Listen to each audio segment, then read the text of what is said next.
Impact. Hey, what's up, Impact fam? It's Coach Dan here for your Recovery Friday video. Today we're going to talk a little bit about plateauing and how we can get out of that plateau and get back into fat loss mode, and just adding a couple tools to our playbook and our game plan here, okay? So a lot of people don't realize that we need to get our body into what's called parasympathetic mode in order to fully digest our food. So it's not necessarily true we are what we eat, it's we are what we digest.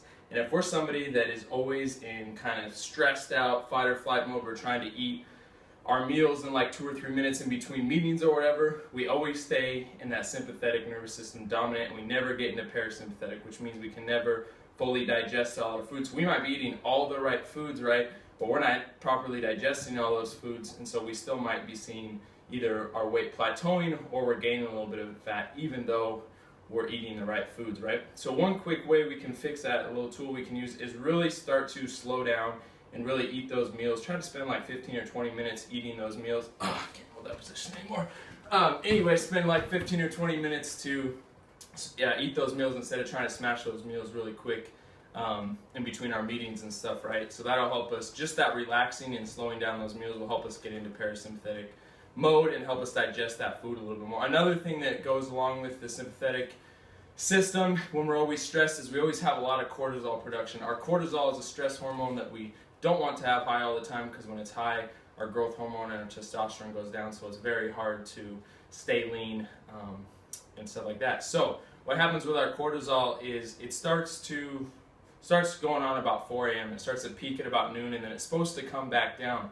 But what happens with our day and age now, where everybody's stressed out and we're watching TV at night, we're going to bed later, our cortisol stays up. When our cortisol stays up, again, we're not able to fully digest our food. We're always staying in sympathetic nervous dominant mode. So the way we can get less cortisol is start to decrease our light at night. So what we got to do is stop staying up at night, watching our TV, staying on our computer, because all that's going to do is keep shooting up that cortisol. So we need to get less light at night, give yourself about a half hour to an hour of full darkness right before we go to bed, and stay off those computers and TV at night, and that's going to really help us get in that parasympathetic mode, which again is going to help us digest and stay relaxed and get us where we need to be with our fat loss and our recovery. So if you guys have any questions, hit me up at dan@goimpactstrength.com. Thanks, guys.